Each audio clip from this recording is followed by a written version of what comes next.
Nós. E antes de iniciar, fazer a leitura inicial, eu gostaria de falar sobre as ações sociais da casa. Todos os sábados à tarde, aqui a gente tem a sopa, coordenada por Sebastião. E quem puder e como puder ajudar, falar com o seu Sebastião. Precisamos do material para a confecção dessa sopa, de ossos, dos legumes, das verduras e do pão também. Quem puder ajudar e como puder, falar com o Sebastião. E todos os domingos pela manhã acontece também a campanha do quilo. Quem tiver interesse de participar, falar também com o Sebastião. Agora vamos para a nossa leitura inicial, que tem como título Apóstolos. O apóstolo é o educador por excelência. Nele residem a improvisação de trabalho e o sacrifício de si mesmo para que a mente dos discípulos se transforme e se ilumine como a esfera superior. O legislador formula decretos que determinam o equilíbrio e a justiça na zona externa do campo social. O administrador dispõe dos tesouros materiais e humanos, acionando a máquina dos serviços terrestres.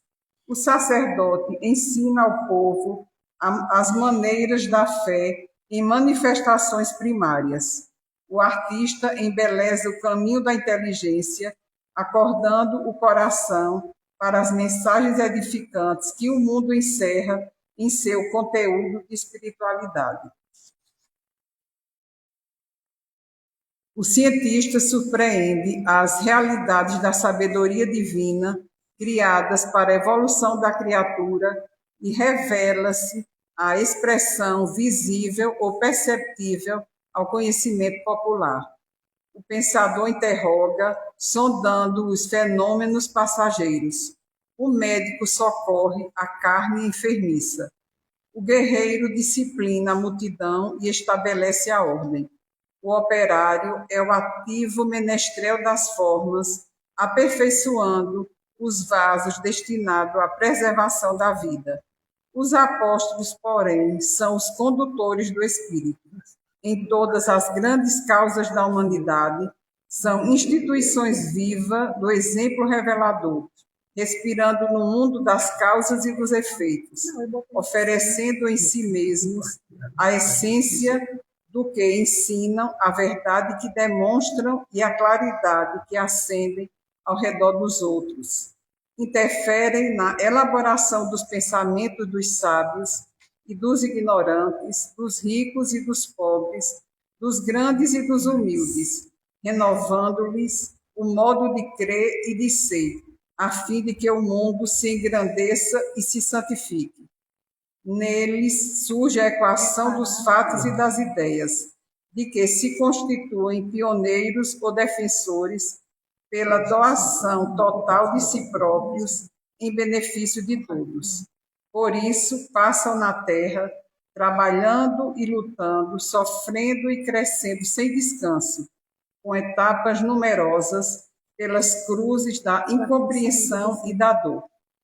Representando em si o fermento espiritual que leveda a massa do progresso e do aprimoramento, transitam no mundo conforme a definição de Paulo de Tarso, como se estivessem colocados pela providência divina nos últimos lugares da experiência humana, à maneira de condenados a incessante sofrimento, pois neles estão condensadas a demonstração positiva do bem para o mundo, a possibilidade de atuação para os espíritos superiores e a fonte de benefícios imperecíveis para a humanidade inteira. Então, nessa mensagem aqui, Emmanuel nos ensina que o apóstolo é todo aquele que vivencia os ensinamentos do Cristo, não apenas no discurso, mas na prática. Agora eu vou chamar nosso irmão Antônio para fazer a prece, e em seguida, nossa irmã Silmara.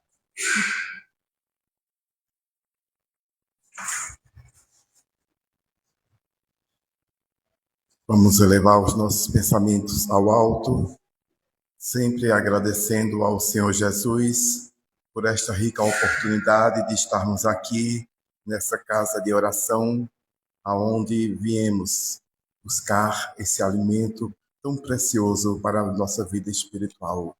E que a cada dia saibamos trabalhar e viver na vivência do bem, sempre aplicando esses ensinamentos do Evangelho na nossa vida, e que sempre possamos albergar pensamentos nobres e edificantes na nossa jornada espiritual. Que a espiritualidade desta casa, nesta noite, esteja abençoando todos os trabalhos que serão realizados aqui, para a honra e glória do teu santo nome, Senhor Jesus. Nos abençoe em tudo, que a nossa irmã Silmara esteja sendo ungida com o poder do Espírito Santo de Deus. Nos abençoa, nos dê uma noite de paz na sua presença. Que assim seja. Que assim seja.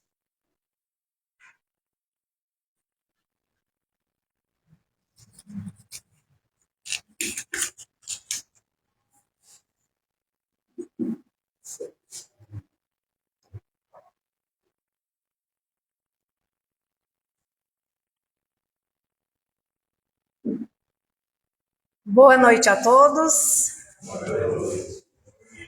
Que a doce paz de Jesus envolva os nossos corações em muitas bênçãos de luz, de muita paz.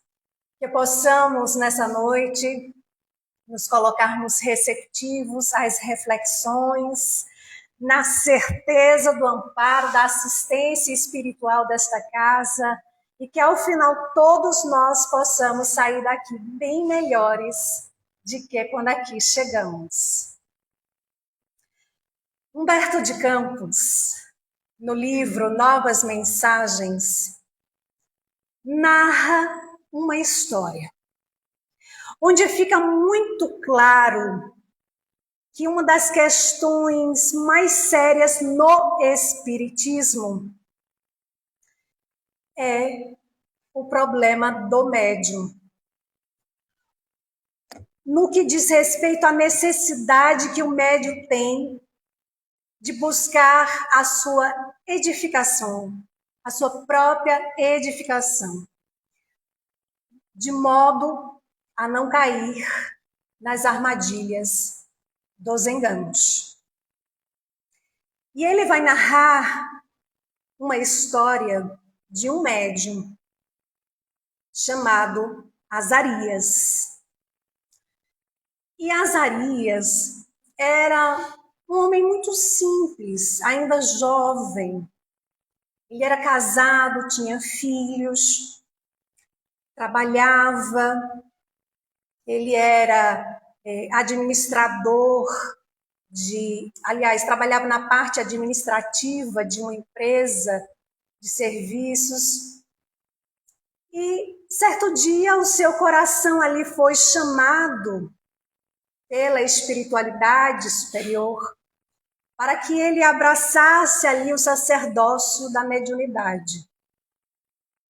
Então, ele começou a estudar sobre a mediunidade, sobre a parte doutrinária, começou ali a se entregar aos estudos com muito carinho, trabalhava aí nas horas vagas, ele atendia aos irmãos em necessidade e recebia da espiritualidade amiga ali as orientações para seguir o seu trabalho, onde também médicos, sim, aqueles que foram médicos quando encarnados, continuando o seu trabalho na espiritualidade, ali receitava através da sua psicografia, ditava várias receitas.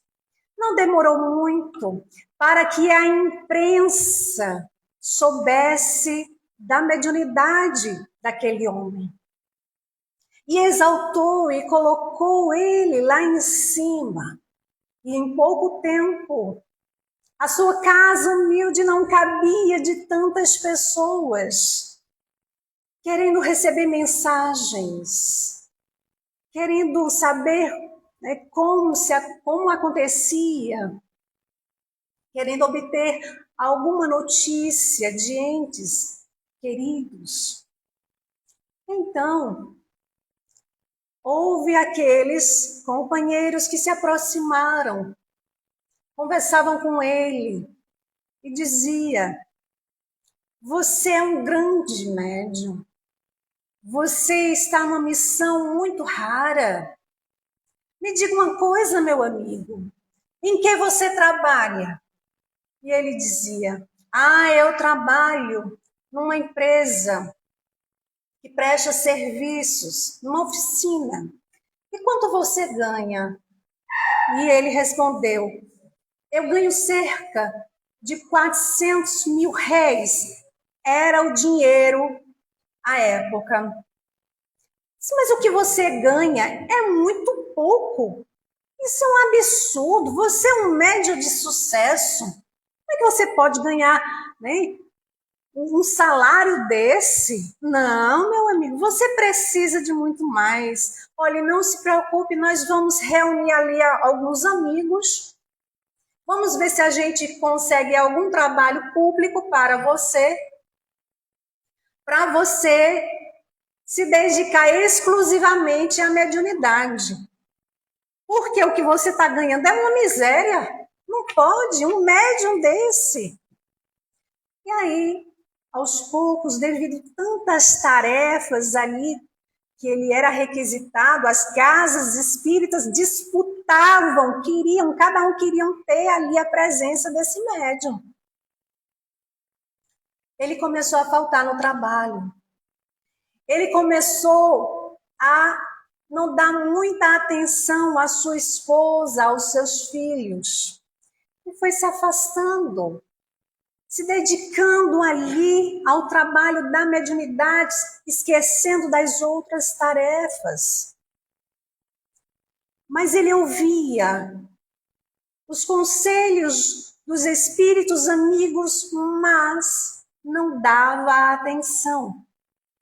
Porque, por outro lado, aqueles amigos incentivavam nele a vaidade, exaltava o ego.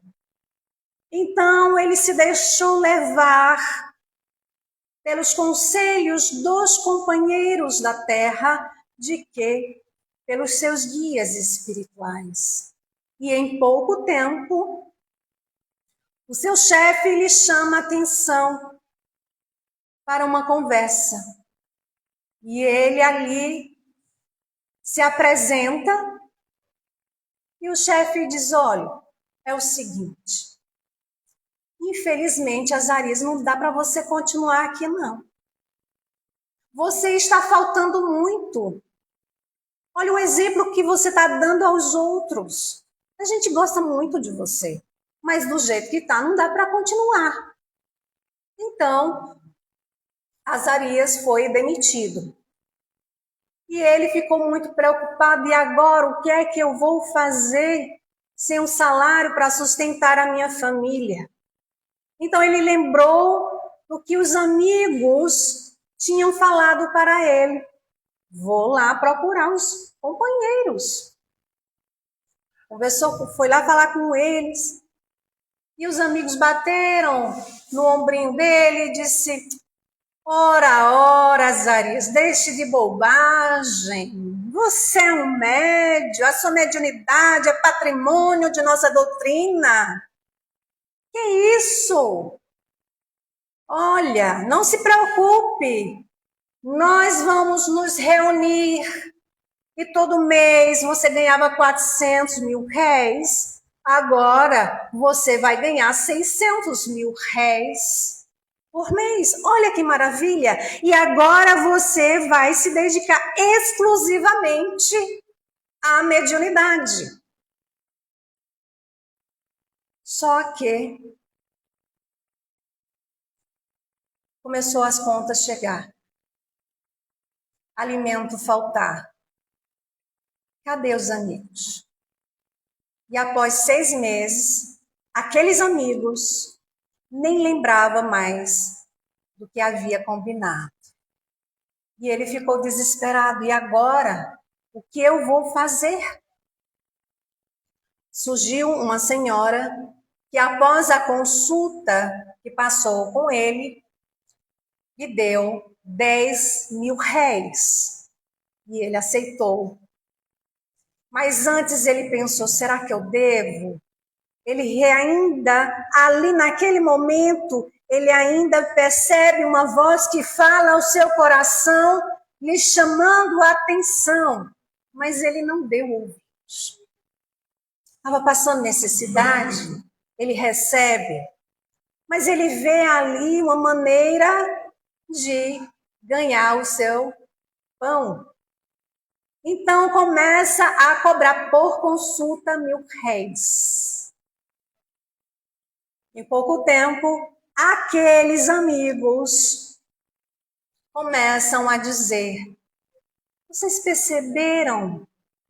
Parece que Azarias perdeu até a mediunidade. Está perturbado, está obsidiado, não fala coisa com coisa.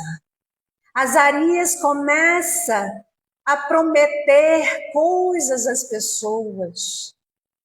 Fala maravilhas e nada acontece. Ele começa ali a abrir sua casa mental para aqueles espíritos perturbadores, enganadores. E logo ele cai em um processo grave de obsessão. Sua família lhe abandona. Os seus amigos abandonam. Todos abandonam ele. Ele enlouquece. Até que um dia ele foi acolhido no hospital. E ali, no leito do hospital, ele teve a bênção da morte. E Humberto de Campos vai nos dizer que o maior inimigo não está fora. O maior inimigo está dentro dos nossos muros. Azaria, como muitos médiuns, não deu atenção às orientações dos guias espirituais. Caiu nas armadilhas dos enganos, das mistificações. Então, dito isto, das mistificações é o tema dessa noite, do qual nós vamos refletir um pouco mais sobre esse tema tão importante que está ali em O Livro dos Médiuns, na segunda parte do capítulo 27, item 303. Porque Kardec começa a nos lembrar de que se é desagradável ser enganado, mais ainda é ser mistificado. Mistificação é toda forma de enganar, de fraudar, de iludir, de mentir, consciente ou inconsciente, que leva a pessoa a acreditar em algo que não é verdadeiro, principalmente no campo espiritual, e que pode ocorrer por espíritos levianos, pseudo-sábios, pelo animismo inconsciente do médium, por vaidade, por orgulho, ou até mesmo a pessoa ali, ela tem boa intenção, mas se ela não tiver o estudo, se ela não estiver atenta, ela cai nessa armadilha da mistificação. Na Revista Espírita, agosto de 1863, no item Perguntas e Problemas, Allan Kardec apresenta uma carta de um senhor chamado Locarno. E o senhor Locarno, ele afirma que para ele a dúvida seria impossível, porque ele tinha 2 filhos médiums. Sua filha, uma boa médium. Seu filho psicografava e o seu filho havia recebido cruéis mistificações, ao ponto dele sentir tão desanimado que o seu pai foi contagiado pelo seu desânimo, mas a ponto de não se deixar ali perturbar a sua crença tão consoladora. Mas aí ele pergunta, por que Deus permite que pessoas ali voltadas ao bem sejam mistificadas, sejam enganadas por aqueles que deveriam esclarecê-los? E a resposta é um convite para todos nós, para lembrarmos que aqueles espíritos enganadores são aqueles mesmos que habitaram entre nós, aqui no plano físico. E o que acontece? Aqueles que nos antecederam, eles continuam sendo quem um dia foram. Não muda. Ou seja, a população maior é justamente desses espíritos provenientes da humanidade terrena. E sendo essa humanidade uma das mais imperfeitas, o que pode não ser esses espíritos, senão provenientes dessa imperfeição, não é? Então, por isso que ocorre uma grande intromissão na reunião mediúnica desses espíritos enganadores, mistificadores. A ocorrência é muito grande. Então, o que vamos aprendendo na noite de hoje? Que ao morrermos para o mundo físico, nós chegamos lá diferente.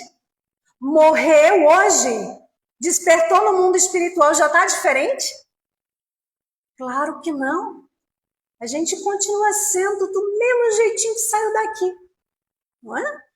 Então, a única coisa que diferencia dos espíritos desencarnados para os espíritos encarnados, para nós, é que nós ainda temos um corpo. É a única coisa que diferencia. Agora, imaginem, meus irmãos, o tanto de espíritos enganadores que durante toda a sua existência deu ali golpes. Vamos refletir. O estelionatário, como é que ele age? O que é que ele faz? Ele primeiro observa, ele estuda a sua vítima, ele vai se aproximando, vai ali com lábias, para tentar ali convencer a sua vítima. Quando ele percebe que conquistou ali a sua vítima, ele parte para o golpe. E quem são esses estelionatários que dão golpes no mundo espiritual? Os mesmos. Os mesmos.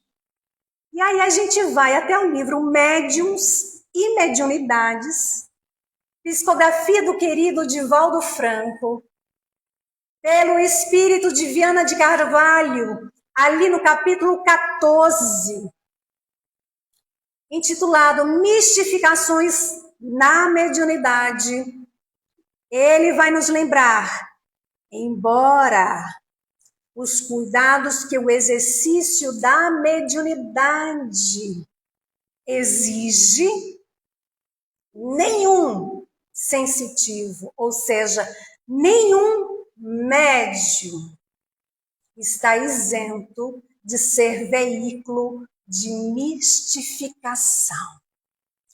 Nenhum. Tenhamos cuidados. Ah, mas eu não sou médium.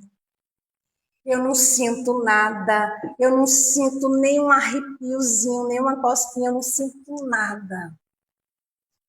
Kardec nos lembra, está no livro dos médiuns, no item 159, ao dizer que todos somos mais ou menos médiuns.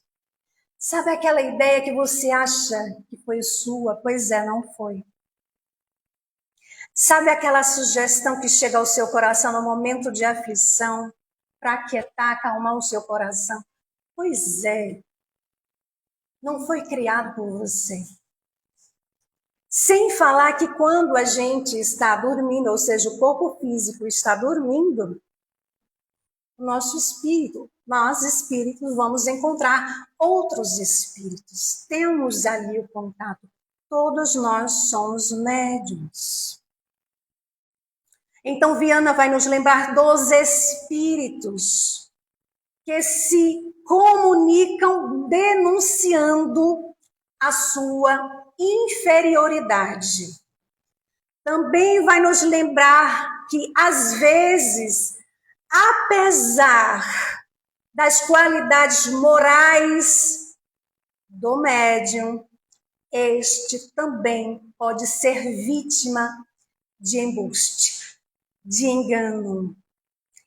E é permitido pelos instrutores espirituais, com a finalidade ali de colocar em prova a humildade, a vigilância, o equilíbrio do médium.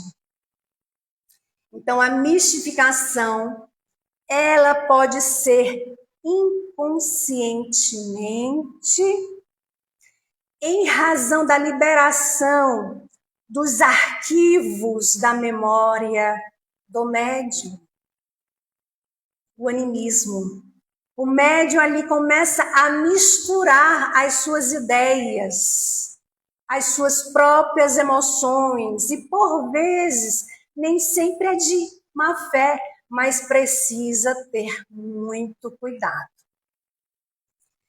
Há também aquele médium que está lá na reunião mediúnica, e ele coloca na cabeça que para ajudar, para que ali a reunião mediúnica ele possa contribuir, ele precisa fazer a sua parte no sentido de receber uma comunicação. Mas, no entanto, não sente a presença, não sente a aproximação do Espírito. E muitos acabam apelando para a mistificação, criar histórias, assuntos, situações que não são reais. E Viana de Carvalho vai nos lembrar que esses acabam derrapando gravemente na questão moral. Outro dia, nós estávamos assistindo, acho que já tem um tempinho, nós estávamos assistindo um podcast onde estava sendo ali entrevistado Haroldo Dutra, e ele falava da preocupação que Kardec tinha com as comunicações mistificadas. E aí, Haroldo aproveita e lembra uma historinha. Prestem atenção na historinha. Lá estava Kardec na reunião mediúnica. Um espírito se apresenta. Piu, piu, piu, piu, piu, piu, piu, piu, piu, piu, piu, piu. Piando igual um pitacil. Piu, piu, piu, piu, piu, piu, piu, piu. Imaginem a reação do professor Hipólito Leão Denizar Rivaio. A cara de Allan Kardec, como não ficou nessa hora. E o espírito continuava. Piu, piu, piu, piu, piu, piu. E Kardec, mas o que é isso? Quem é você? Aí ele disse, eu sou um pitacil. Pitacil? De onde? Eu sou ali do quintal. Sabe o que é? Eu tinha um ninho. E aí os meus filhotes caíram do ninho. E aí veio um gato. Veio um gato e comeu os meus pintinhos. E aí depois o gato foi e me comeu também. E aí eu estou aqui. É evidente que Kardec percebeu logo que se tratava de um espírito zombeteiro. E ali a reunião, aquela comunicação foi encerrada. São Luís, que acompanhava ali as comunicações de Kardec sempre, que dava ali as orientações, que respondiam às perguntas que eram feitas. Kardec, sabendo, pede para falar com o espírito de São Luís. Ele se apresenta. E Kardec pergunta, como é que o senhor deixou isso acontecer? Eu estou aqui fazendo o meu trabalho sério. E aí vem um espírito piando igual um pitacil. Como é que o senhor deixa acontecer um negócio desse? E aí São Luís deixa uma lição para Kardec e para cada um de nós. Ele diz, deixei para te ensinar uma lição. Evocai as pedras e as pedras responderão. Muito cuidado. Então, não é porque um espírito chega falando que é fulano, que é cicrano, que é isso, que é aquilo, que a gente tem que acreditar. Muito cuidado, porque são seres iguais a nós, só que sem um corpo físico. Então, vamos pensar um pouco. E aí eu preciso da ajuda de vocês. Aqui no mundo físico, tem gente que engana? Tem ou não tem? Tem criminoso? Tem gente de má fé? Tem gente mentiroso? Será que tem? Será que tem gente perturbada? Né? Pois é, meus irmãos, lá também. Do mesmo jeitinho. Tenhamos cuidado. No livro Teoria da Mediunidade, que é um livro que eu amo de paixão, é um livro muito fino. Muito fino. Diz Almino Zirmiman, página 787. Ocorrências negativas. No item mistificação, ele também vai nos lembrar.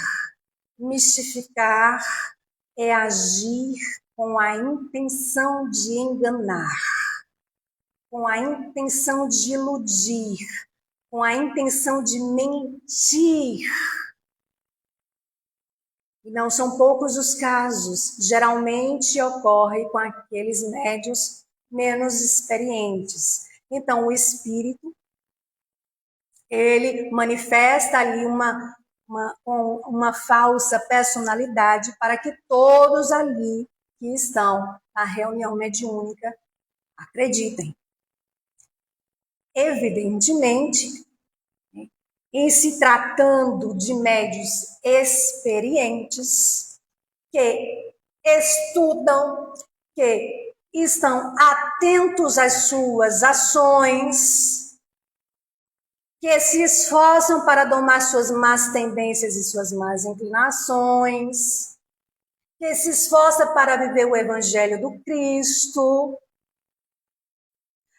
Ao perceber a aproximação, imediatamente eles cortam qualquer possibilidade de comunicação desses espíritos. Agora nós vamos a um outro livro. O que é o Espiritismo? E, meus irmãos, esse livro é uma obra muito importante para todos nós espíritas. Ele é dado como para iniciantes, para aqueles que estão tendo ali o contato com a doutrina espírita. Mas Kardec deixa claro que ali no livro, está no livro, não sou eu que estou dizendo, que este livro tem o resumo de o livro dos Espíritos e o livro dos Médiuns. Ou seja, é um livro para todos nós ler, reler, estudar, sempre estar recorrendo a ele também. E no capítulo 2, Noções Elementares do Espiritismo, ali em Qualidades dos Médiuns, no item 80, Kardec deixa claro que o que constitui a qualidade do médium não é a facilidade que ele tem de receber as comunicações, mas sua aptidão de não receber senão as boas e, sobretudo, de não ser joguete de espíritos levianos, enganadores. E no item seguinte, no item 81, ali no último parágrafo, Kardec também vai nos lembrar: os médiuns imperfeitos moralmente e que não se emendam, que não se esforçam por se melhorar, cedo ou tarde eles são presos desses espíritos enganadores. E frequentemente esses espíritos levam o médium, se ele não estiver atento, às ruínas, às maiores infelicidades ainda neste mundo. Então, de repente, uma faculdade muito bela que tem um médium, muito admirada, ele não está atento, se perverte, os bons espíritos se afastam, ele fica ali sendo joguete de espíritos levianos,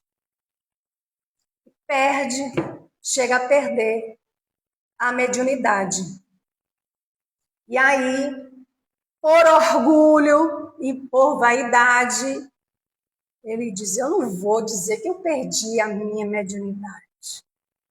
Ele entra na mistificação. Ele olha e diz: Teresa, eu estou vendo ao seu lado uma senhorinha baixinha, morena clara, com coque. A sua avó já faleceu? Pronto. E assim começa. Começa a criar histórias. Muito cuidado. Voltemos ao livro dos médiuns. 5º parágrafo. Porque Kardec vai nos lembrar que o papel dos espíritos não é o de nos esclarecer sobre as coisas deste mundo, mas sim de nos guiar com segurança naquilo que podemos ser útil ao outro. Aquilo que a gente pode ajudar. Então ele se aproxima e diz: filho, presta atenção, fulano está precisando de ajuda. Olha, aquele outro necessitado. Olha, fulano está precisando de uma oração. Cuidado com esse caminho. Cuidado com as ilusões da matéria. Muito cuidado. Há uma pergunta também neste capítulo, quando é perguntado o seguinte, sobre o porquê Deus permite que pessoas bem-intencionadas, que abraçam o espiritismo de boa fé, por que Deus permite que elas sejam mistificadas? E a resposta é muito clara. Deus permite as mistificações para provar a perseverança dos verdadeiros adeptos da doutrina espírita. Porque os verdadeiros adeptos não são aqueles que simplesmente frequentam a casa espírita, tomam passe ou têm algum trabalho na casa. No centro espírita é doce feito mel, e em casa é azedo feito um bolo. Não. Os verdadeiros adeptos são aqueles que são dentro da casa espírita, atualmente são fora, que buscam se melhorar, reconhece que todos temos as nossas falhas, que não somos santos, longe. Há uma música do grupo Acorde que eu adoro. Um dia todos nós seremos anjos. Vamos trabalhar e acreditar. É preciso trabalho, arregaçar as mangas. Buscar a questão 919 de O Livro dos Espíritos. Fazer como eu fazia, diz o Espírito de Santo Agostinho. Ao fim do dia, passava uma revista ao que fizera, me perguntava, será que eu fiz alguma coisa que prejudicou alguém? Eu fiz ao outro aquilo que eu gostaria que a mim fosse feito? E ele diz, foi assim que passei a me conhecer e ver o que em mim precisava melhorar. Então, o verdadeiro espírita é aquele que está no esforço, nos lembra Kardec. O Evangelho segundo o Espiritismo, capítulo 17, item 4. Os verdadeiros espíritas são aqueles que estão buscando a sua transformação moral, seu esforço para domar suas más tendências, esforço para domar suas más tendências e suas más inclinações. Então, é uma oportunidade, a mistificação é uma oportunidade que Deus, o nosso Pai, concede para testar os filhos que falharam muito em outra existência. Quem aqui não falhou? Não é? Vamos ao livro Estudando a Mediunidade. Ali no capítulo 7, Martins Peralva deixa claro que os médiuns, em sua maior generalidade, não são missionários na acepção do termo. Chico, um missionário, exceção. Divaldo teve a sua missão. Ivone do Amaral Pereira, a heroína silenciosa, já dizia Chico. Peixotinho.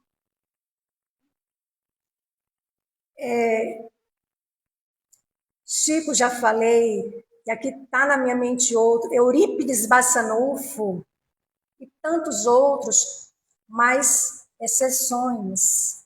Na sua maior generalidade, na maioria, não estamos aqui por missões e sim por resgate, para resgatar as nossas débitas. Porque vai nos dizer Martins Peralva. São almas que fracassaram. São almas que fracassaram desastradamente. São almas que se distanciaram, que contrariaram as leis divinas e que agora, nos diz Martins Peralva, resgatam sob o peso de severos compromissos e ilimitadas responsabilidades sobre o passado delituoso, obscuro, criminoso. Todos temos um passado de erros. Com a bênção de Deus, a gente não tem acesso a ele. Porque Deus é tão bom, tão misericordioso, que nos dá a oportunidade de uma nova existência para que nós possamos focar as nossas atenções para o presente. O passado não volta. A gente não tem uma borracha para apagar as besteiras que ainda fizemos nessa existência atual. Não vivemos o passado e não vivemos o futuro, porque o futuro depende das nossas ações do presente. O futuro é o presente, é o hoje. O que é que nós estamos fazendo hoje? Quais são aqueles companheiros invisíveis que se aproximam de nós? Quem são as nossas companhias? Então, diante do trabalho, todos nós somos chamados a nos preparar através de assumir uma nova conduta, de nos colocar no trabalho do bem incessantemente e de nos doarmos com todo o coração ao estudo para dilatar a nossa mente, ampliar o nosso entendimento, sair da ignorância, nos colocar firmes no trabalho de servir com Jesus. Então, buscar o melhoramento espiritual, moral. E vai nos dizer André Luiz, no livro Estudo de Vida, acerca da importância de estudar. Ele vai nos orientar dizendo que devemos estudar para aprender. Aprender para trabalhar e trabalhar para servir sempre mais. Essa é a missão de cada um de nós. Vigiando e orando. E atenção, não é vigiar a vida do outro. Não é vigiar o que o outro faz e deixar de fazer. É vigiar aquilo que a gente está fazendo, pensando e agindo. Vai nos lembrar também Allan Kardec na Revista Espírita, setembro de 1859, que nós podemos sim ter o critério de julgar as comunicações através das linguagens dos espíritos, se elas são boas ou não. Esse é o critério. Então, vamos recordar aqui que havia um médium, contando uma historinha, havia um médium que ele ouvia muitos elogios de um espírito. Você é um missionário. Você é uma pessoa extraordinária. Você não precisa de ninguém, não. O que tu está fazendo naquele grupo? Está estudando para quê? Não precisa, não. O que você precisar, a gente te oferece. Deixa de perder tempo com isso. E aí, aquele médium foi acreditando naquilo que o espírito dizia. E foi insuflando de vaidade. E aí ele parou de estudar, se afastou do grupo, né? Começou a se sentir superior do que todo mundo. Resultado, perdeu o equilíbrio, perdeu a paz, perdeu a mediunidade. Então, meus amigos, que fique bem claro para todos nós, espíritos superiores não bajulam ninguém. Se a gente lembrar dos puxões de orelha que Joana dava em nosso querido Divaldo, se a gente lembrar da seriedade do mentor de Chico Xavier, chamando a atenção a ele. Espíritos superiores não bajulam médiuns, não isolam, não exaltam o ego, onde há vaidade alimentada. Há um risco, sem dúvida, da mistificação. O Espiritismo vem nos convidar ao estudo, ao trabalho, combatendo o orgulho, a vaidade, também combatendo o desejo de se tornar destaque, de ser médium destaque. E encerrando as nossas reflexões na noite de hoje, no livro Seara dos Médiuns, ali no capítulo 12, intitulado Na Mediunidade, Emmanuel vai nos lembrar que não é a mediunidade que nos distingue, que nos diferencia, mas aquilo que fazemos dela. E vai nos orientar dizendo que ainda mesmo que nos sintamos imperfeitos, desajustados, infelizes, doentes, possamos utilizar dessa força medianímica que nos envolve para ajudar, para amparar, para auxiliar, para servir sempre. Porque o bem que fizermos retornará os outros para nós, para o nosso caminho, com a bênção de Deus a brilhar sobre todos nós. Que Deus e Jesus abençoe a todos. Muita paz.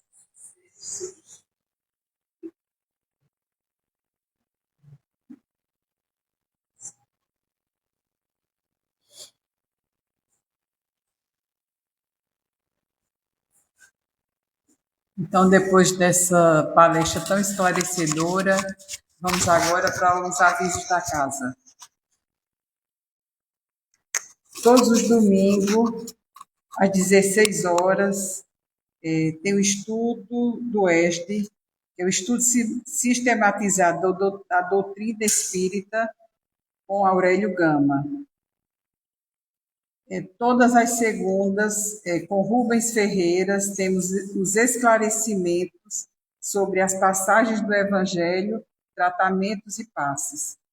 Todas as quintas e domingos, temos estudo online através dos canais do YouTube, Conexão para a Luz e Extraindo Lições.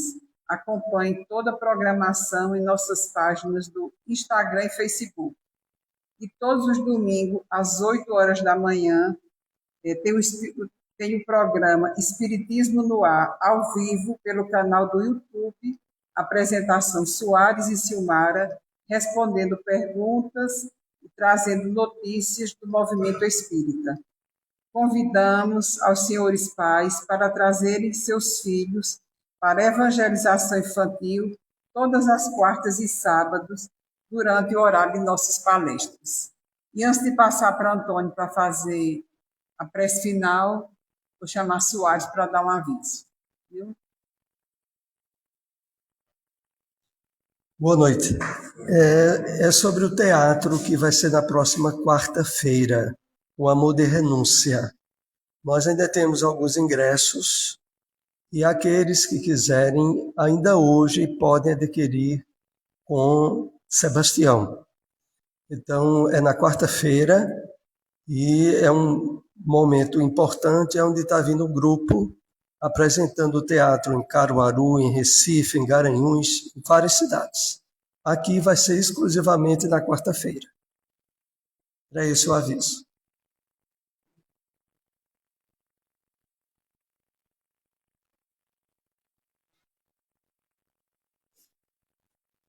Vamos agora agradecer ao Senhor por mais esse estudo, essa palestra de esclarecimento que a irmã Silmara nos trouxe dessa noite, que possamos estar refletindo sobre tudo aquilo que ela falou, sobre o comportamento que nós devemos ter diante da nossa espiritualidade, os nossos irmãos que sempre estão do nosso lado, nos observando, nos ajudando, nos intuindo, nos dando direcionamento, aquilo que nós precisamos caminhar, que possamos ser responsáveis com todos esses ensinamentos, que a cada dia venhamos a crescer cada vez mais no conhecimento do Evangelho, dessa doutrina consoladora que o Senhor Jesus veio ensinar aos homens, o verdadeiro caminho que lá conduz. Que sejamos cada vez mais